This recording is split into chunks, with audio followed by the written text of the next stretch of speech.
मकरंदाय भक्तजनवान श्रीवासाय श्रीरामचंद्राय वागीशाय वदने लक्ष्मी यस्य च वक्षसे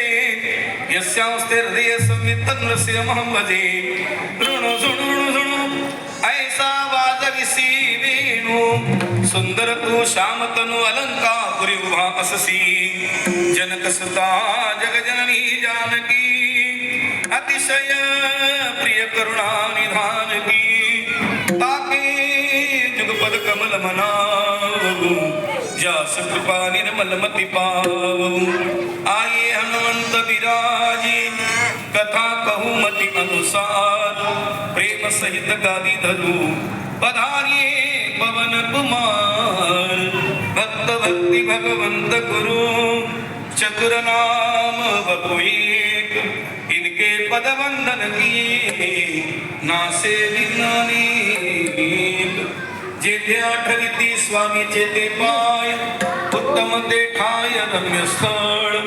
उत्तम ते ठाय रम्य स्थळ कोणी एकी भुलली नारी विकिता गोरस घ्या म्हणे हरी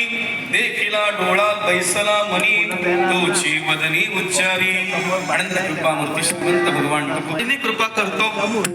देव कृपा करताना साधू कृपा करताना तोंड पाहत नाही